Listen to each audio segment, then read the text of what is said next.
On today's wrestling news, the Vince McMahon documentary is going to be a double shovel burial. Tony Khan thinks AEW on TBS and TNT is here to stay. WWE's Saturday night main event is returning. A former champion signs a new WWE contract. Are you ready? Are you ready for the news times? My name is Phil James and I'm joined by Gareth Morgan to talk all things news. But first up, the Netflix Vince McMahon documentary. You've probably seen the trailers and things doing the rounds. Very excited about this. We've got a tiny bit of news about it coming from the Keeping It 100 podcast with Conrad Thompson and Conan. Now on that, Conrad Thompson was talking about the documentary itself and how some people within WWE are upset about it. He said, it's a hit piece they don't like, was the direct quote about it.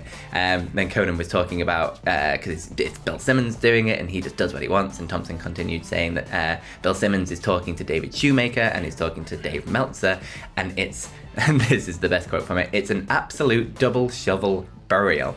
So I think like a lot of people were wondering about what this Vince McMahon documentary was going to be like. Obviously, it's kind of slightly tainted with the WWE Netflix deal, which is happening in January next year. It's like the timing is not great for Netflix on this part, but the documentary itself has been ongoing for 4 years now, and obviously all the allegations about Janelle Grant lawsuits and things like that came out right in the middle of filming this, and it's got a lot of interviews from before that time, and well, then Vince McMahon didn't do any more interviews after it for obvious reasons. So it was kind of up in the air about how much they were going to go in on Vince McMahon's allegations and the rampant history of bad things that guy has done. But it seems like from the trailer, at least, they definitely like mentioned the sort of Chris Benoit stuff and steroids, and they mentioned the Janelle Grant lawsuit at the end of it as well.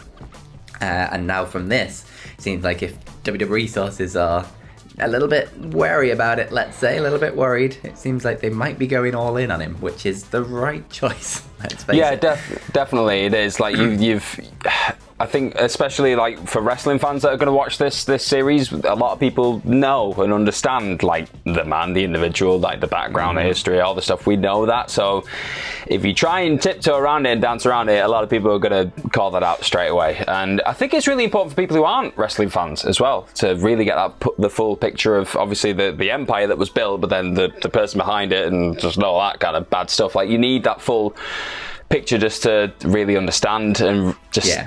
Like the Janelle Grant lawsuit thing is like, it's been like big news in like mainstream news outlets and things because of Vince McMahon's position in the like company at the time. But there's a lot more there, a lot more allegations throughout history going like right back to the 90s that this documentary could focus on. And there's like that sort of side of it is nowhere near as at large within the sort of non-wrestling fan community like that this kind of big Netflix documentary deal will actually hit.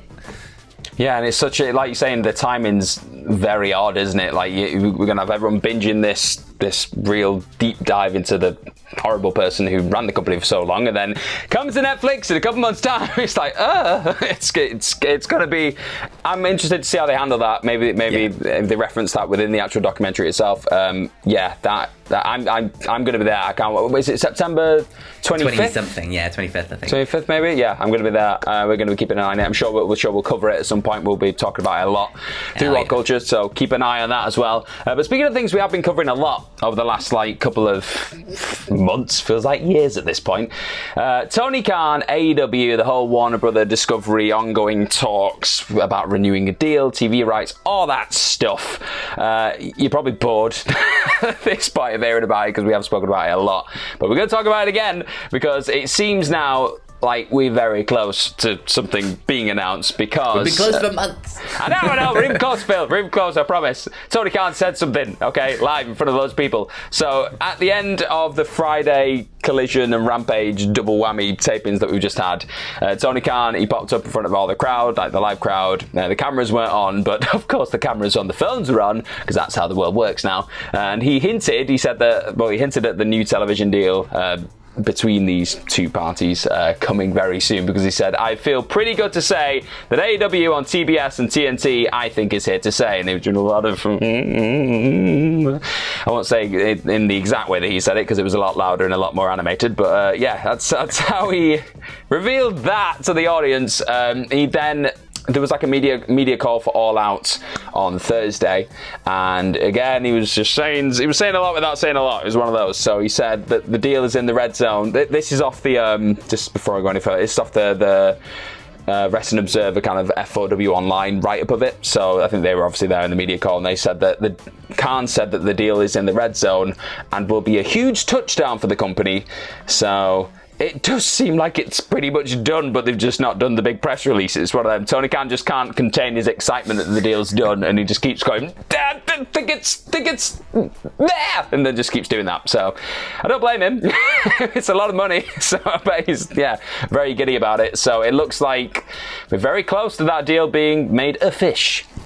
Yep, he's been coming for ages, and it's kind of been long expected that he's going to be sticking where he is in terms of TV partners, because he speaks very highly of them every time these kind of TV rights negotiation He's been wearing the deals hats. come We up. see the hats in the internet. That's hilarious. That's been making me laugh. Fully on board, and to be fair, they did from the very beginning with things like the TNT and the TBS title and things. So he's been very much on board with sort of courting the network, and it seems to have worked out. Obviously live TVs at a premium and things like that. So it kind of makes sense that they were going to get much bigger deals than they got the first time round, because first time round it was a bit of an unknown, a bit of a crapshoot, I guess, for the network. But now it's proven track record of sort of 5 years of television experience. So it's gonna be getting some hefty money, I think. And he was saying the other day, what was he like? It's gonna be the second most profitable wrestling company of all time, kind of thing. A nice little dig at Eric Bischoff there. Just can't help himself. Yeah, and it's only a good thing for wrestling if you've got two companies operating at that level consistently, getting these big deals. We're in a good period, guys. Enjoy it. Hell yeah, it's going to be good. And speaking about going to be good and more bloody wrestling on TV, because WWE Saturday Night's main event is returning. Now, WrestleVotes reported just earlier this week on Thursday saying that WWE would be going back to prime time. Well, Meltzer of the Wrestling Observer newsletter has followed this up, saying that his WWE sources say it will be the return of Saturday Night's main event for the first time in over 16 years, which I did not realize it had been that long. August of 2008 was the last time that this was on in sort of prime time.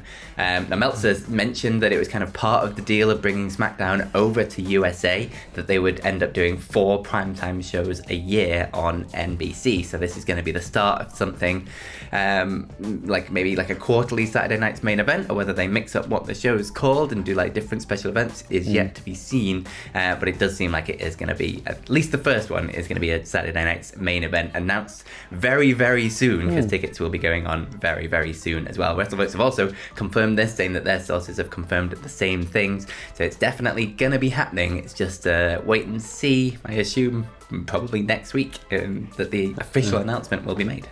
Yeah, I've got a lot of love for Saturday Night's main event in a weird way, because that era for the second coming of it anyway, that modern era of it was very much when I was young and really immersed in the wrestling world. So I quite loved it, and there was I always remember, was it the Evander Holyfield, Matt Hardy madness where they were boxing or something?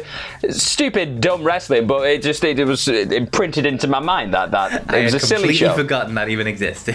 Yeah, there you go. It's always there. It's always there, just somewhere. But I love it. So I'm there's part of me that's it's coming back, and then the other part of me is more wrestling, even more.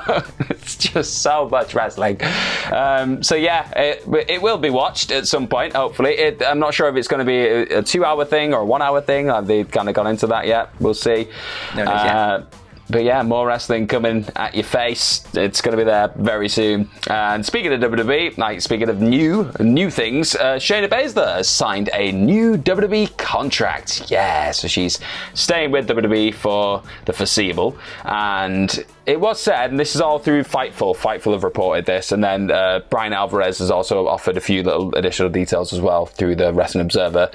So apparently the contract was set to expire this year. Like a lot of wrestlers within WWE, a lot of contracts were expiring, but now she's re-signed with WWE, and the deal came together quite recently. That report says, that the Fightful report. It also says and this is like going straight from it, it says, like they're asking about Baszler's contributions and how she's seen really within WWE, and one long-time WWE staffer said that Baszler approaches WWE void of any ego and is always easy for the company to work with. One WWE higher-up said that Baszler had long been helpful in many ways with newer talent as well. So this one feels like a smart move for WWE, because if like the talent herself, like she's doing quite well now, like she's part of this pure fusion collective thing on Raw. Like they're getting a little bit of a push, so like she's a bit more in the spotlight, but behind the scenes she seems like a really important character, and you need those people in the locker room. So yeah, good investment there. And obviously we've had a lot of people in WWE recently that have re-signed: Seth Rollins, Drew McIntyre, Humberto Carrillo, Angel Garza, Damian Priest, loads of others as well. So they're trying to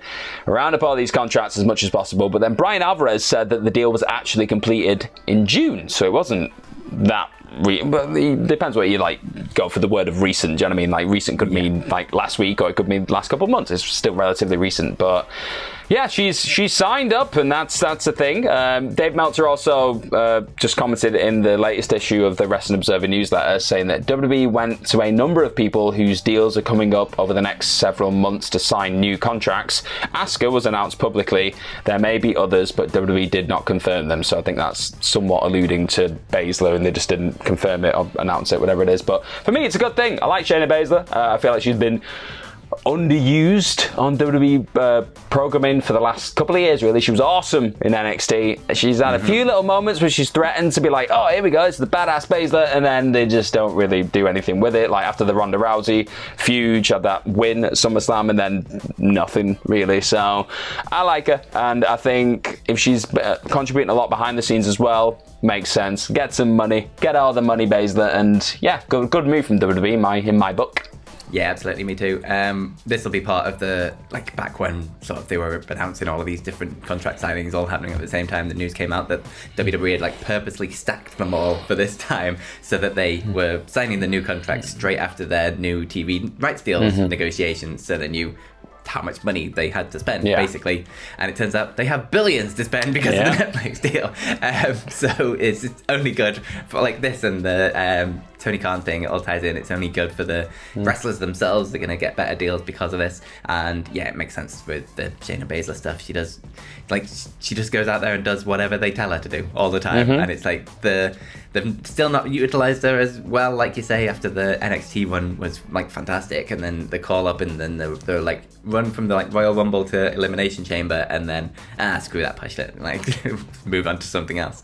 But it's like her in that Elimination Chamber match where she just ran through everyone was absolutely incredible. There's still so much upside to Shayna Baszler that they've not kind of discovered properly on the main roster, and hopefully one day we can get her back to that. Obviously, like, maybe not through the Pure Fusion Collective thing, because it seems more of a focus on the sort of tag team scene.